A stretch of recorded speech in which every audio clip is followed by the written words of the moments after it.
Hey everybody, it's Scott again, back with continuing my list of my top 50 board games of all time. This time doing numbers 30 down to 21.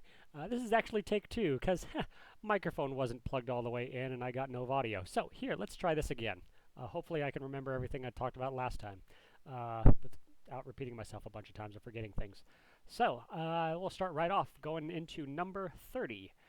Is Blood Rage. Now, this is designed by Eric Lang, who is famous for making Dudes on a Map game, and he does an incredible job at them. Given I have not played many of them myself, I have played this one, and it is incredible.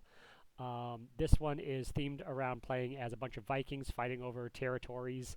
Has a bunch of large minis of various Norse mythology that you can take control of and get bonuses from. You're leveling up your Vikings to get different bonuses. There's card drafting in this game, where at the start of each round, you are drafting cards that you'll be able to play over the course of the round to get you bonuses. And it's just a beautiful little game. I've only played this one time, and I want to play it more times just because it's so much fun, and I wouldn't mind even owning a copy of this one because I've started getting into mini painting, and beautiful little minis in this game. Looks Whoever painted these on this example picture did a great job.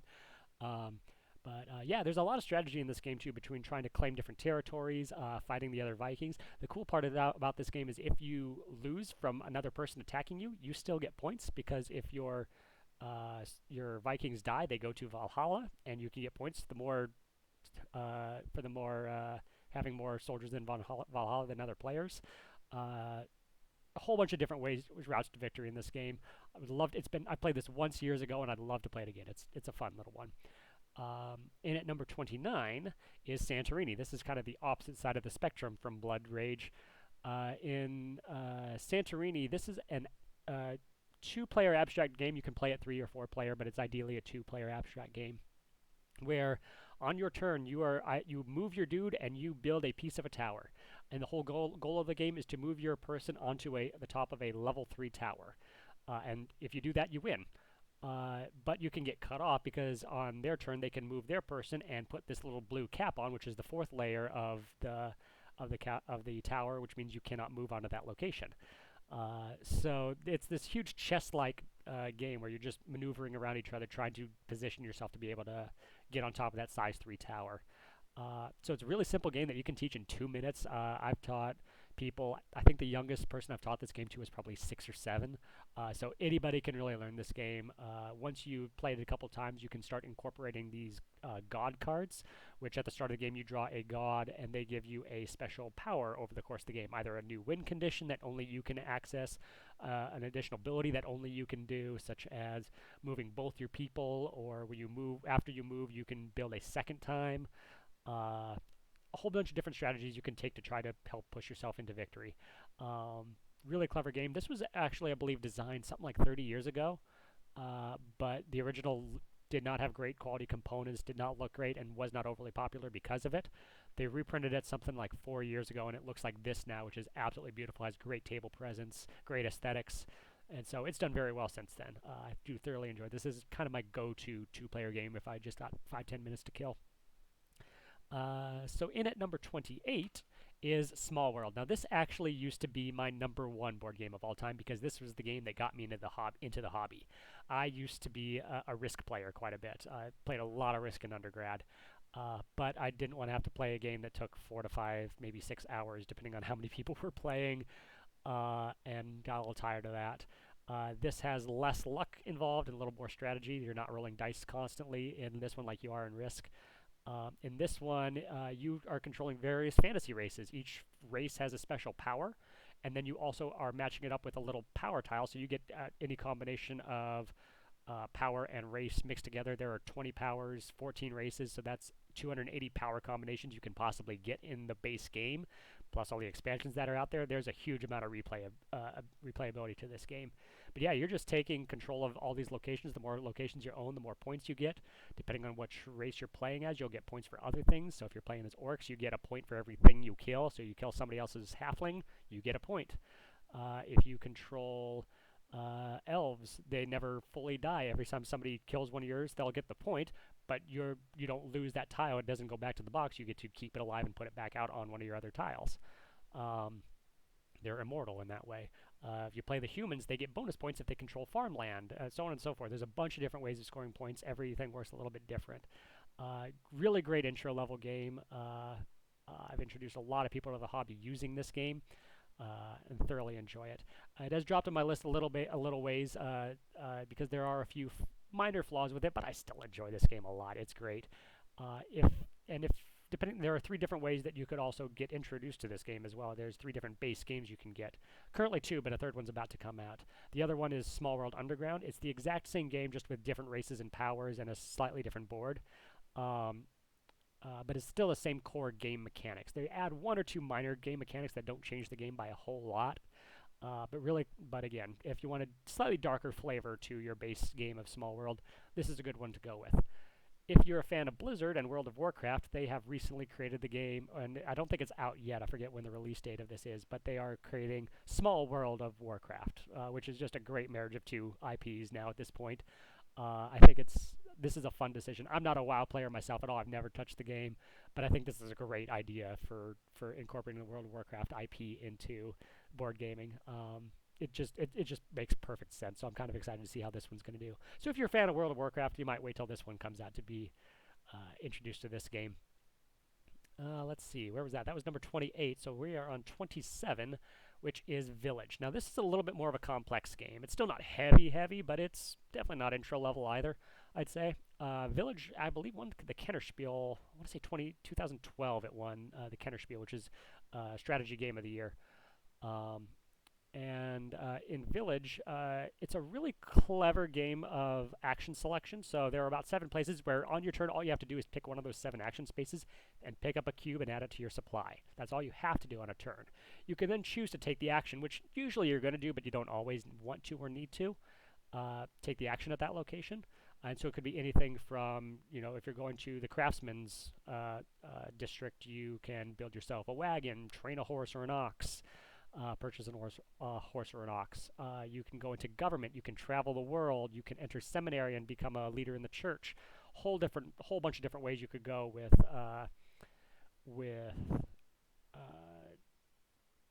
spreading your family out into the world and getting points for where they're at. The interesting mechanic with this is that you start with all your Generation 1 people, which you have 4 of those. And then one of the actions you can take is to continue the generation, pull one from your Generation 2, so have a baby, at which point you get one additional worker to be playing with. But as you take actions over the course of the game, some of these actions require to spend time as a resource. And so you've got this track that goes around your individual player board, and every time it passes the bridge and does a full cycle, one of your oldest members of the family dies and is entered into the town records, the logbook of famous people from the town, and you get points for that. So you may want to keep your people around to be able to access their abilities, but at the same time, you kind of want to be killing them off because getting them into the town ledger gets you bonus points at the end of the game as well. And you want to be beating the other players to some of those spots in the book so that you get as much value out of that person as possible. Whole bunch of different ways to victory in this one. I've played games where I have not done any traveling whatsoever and I've done well. I've had ones where I have traveled the entire world up in the top right hand corner of the board and wrecked with that strategy as well. Whole bunch of different ways you can go. A lot of strategy, a lot of depth for basically picking up a cube and deciding whether or not to take an action. That's 90% of the game right there. A little bit of resource management. Really fun game though. That is Village at 27. At 26, we have Sushi Go. I've only played this one a handful of times, but it's a great intro-level card drafter. I'll be talking about another card drafter somewhere in my top 20. But this one, I believe, is probably the easiest card drafting game to pick up if you want to intro-level game for the hobby. So in a card drafter, for those of you that aren't familiar with it, you have a hand of cards, usually 7, 8 cards, something like that. You pick one card and play it in front of you, and you're just building a tableau of cards. So here you're picking a bunch of various Japanese foods, sushi, sashimi, nigiri, all that sort of stuff, and playing it in front of you, and everything scores points in a different way. So here, like sashimi, if you only get 1 or 2 sashimi, they are worth no points whatsoever. But as soon as you manage to get your 3rd sashimi in a round, that is worth 10 points. So there's a huge, press your luck on that one. See if you can get all 3 sashimis. If Nigiri are worth 1 or 2, 3 points normally, but if you can play a wasabi first, like they've shown here, and then play a nigiri on top of it, you can triple the value of that particular nigiri. There's maki, which whoever has the most at the end of a round is going to get bonus points. Whoever has the least is going to lose a couple points. There's puddings, which is whoever has the most at the end of all 3 rounds, so they don't score every single round. They just at the very end of the game. Whoever has the most puddings will score bonus points. Whoever has the least number of puddings is going to lose points. A whole bunch of different routes that you can take in this game as well. Just simply picking a card, playing it down. This game plays in 15 minutes probably to get through all 3 rounds. It's really simple. If you want a little bit more variety than just the base game, they do have Sushi Go Party, which is, from what I understand, the one to recommend. I have not played the party version myself, but they introduce a whole bunch of other types of sushi that you can swap in or out depending on which ones you like, which ones you just want to add a little bit of flavor to just for the fun of it. See where you can make your ideal game, or just randomly choose which ones you're going to include in each game. Adds a huge replayability value to the game if you play this version of it, this Sushi Go Party. At 25 is King of Tokyo. King of Tokyo is one of my favorite dice chuckers. In this game, it is basically Rampage or Godzilla, however you want to look at it, meets Yahtzee, which is kind of funny. So in this one, you have 6 dice. You can roll them just like Yahtzee up to 3 times, keeping the ones that you want to keep, re-rolling the ones you want to re-roll. And depending on what you roll on the dice, you get to either score points or attack the other monsters, do whatever you may do. So if you roll a claw, you can hit the other monsters, deal a point of damage to them. If you are the last monster standing, the only one with any hit points left, you win the game. Or if you're the first monster to get to 20 points, you win the game. And you get points by either getting certain point values on the dice, if you roll lightning on the dice, that'll give you those little green cubes that you can use to buy power cards. And those power cards will give you bonus abilities over the course of the game. I'm going to make sure I'm still videoing. Yeah, it looks like it's still going. My video's getting a little choppy. Oh well, we'll continue. Hopefully it works. We'll see. But yeah, so bunch of routes to victory here, either attacking everybody or just going for those points on the cards or the dice, just focusing on that entirely. If you want something with a little bit more weight to it, I've heard really good things. I know I'm doing this 2 games in a row, a newer version of the game that I haven't played. There is King of New York. In this one, it's the same core mechanics of rolling dice and attacking the other monsters, getting points. But in this one, you are fighting over various boroughs in New York instead of a single space that you are or are not in Tokyo, basically. So in New York, yeah, you're fighting over the various boroughs of New York. When you go to various regions, you can destroy buildings to get points. So there's a whole extra dimension to strategy in that version of the game. So if you want something a little bit heavier, but still not overly complicated, it's still intro level overall, King of New York is probably the way to go. I'd really love to try this game at some point. I've heard great things about it. All right, my video froze at some point, so I'm just going to be tacking this on to wherever that ends up being. We'll see. I think it was around here, so I'm going to just reintroduce this one. Hopefully that's all we're really missing. So Attack on Titan, The Last Stand. So I'm not generally a fan of IPs being tacked onto board games. They usually don't translate well from whatever movie, television show, video game, whatever it may be, to the tabletop. This one does a really good job of it, though. So if you're a fan of the anime, Attack on Titan, they do a really good job with this one. In this one, this is an all-against-one game where one person plays as the Titan, and all the other players are playing as the heroes who are trying to kill the Titan and bring it down before it destroys the city. So the Titan has 3 ways of winning. They can either kill one of the heroes, they can destroy all 6 cannons on the tower, or they can eat all of the innocent people on the table, which I think there are 12 of those in the game.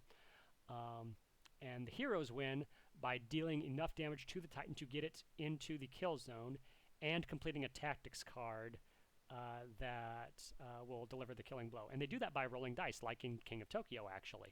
It's press your luck, roll your dice till you get the symbols you want. The really clever thing with the whole press your luck aspect is there's one side of the die that shows a Titan's head.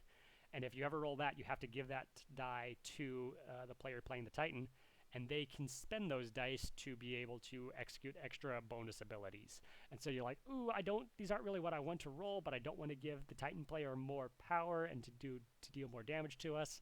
Maybe I'm just going to stop rolling here. And so, yeah, really clever game. If you're not a fan of the anime, this isn't one of my top recommendations. I've played with a few people who have never seen the anime, and they're like, yeah, it's a fine game. Everyone I played with who is a fan of the anime thoroughly enjoys this game, though. So it does a really good job and has great table presence. When you got this towering Titan in the center of the table, it draws attention. It's a beautiful little game. But yeah, so I believe that brings us to number 23, which is Abyss.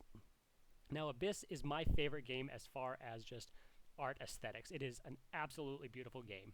The mechanics of it are pretty straightforward, and if it weren't for all the incredible artwork, this game probably wouldn't even make my top 50. But because there's not a whole lot of theme to this game, it doesn't incorporate well with the mechanics, in my opinion. But the theme that they chose is still really solid, and because of how well they executed all the artwork in it, it just holds so well. Despite on face value, it is literally picking up cards so you can buy other cards for victory points. That's most of what this game is. But at the same time, I mean, absolutely beautiful. The production quality is what makes this game incredible. The artwork of all these lords that you can purchase for victory points. The way the game ends is when somebody has bought their 7th lord. That triggers the end of the game. Everyone else gets one more action. But you can get points from just buying the lords, which give you bonus abilities as well as points. If you have lords that have keys on them and shown on their card, and when you collect your 3rd key, you can claim a location of the depths, which gets you another scoring avenue. You score points based off the allies that you use to recruit the lords, which are those little cards with squid and seahorses and such on them. But yeah, no, I mean, the artwork, here's just one example of one of the artwork of one of the lords in the game. Every lord has unique artwork. Every location has unique artwork. Absolutely stunning game. Great table presence. I've had a lot of people have thoroughly enjoyed this game that I've introduced it to, and I get requested to play this one quite a bit. I do thoroughly enjoy Abyss. At 22, I believe is where we're at, is Roll Player.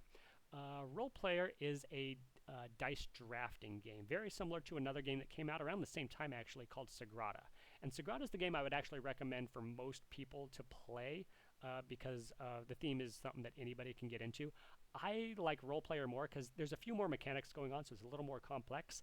And I'm a D&D nerd, so this idea of basically drafting dice to create your D&D character, it's right up my alley. I love that concept of it.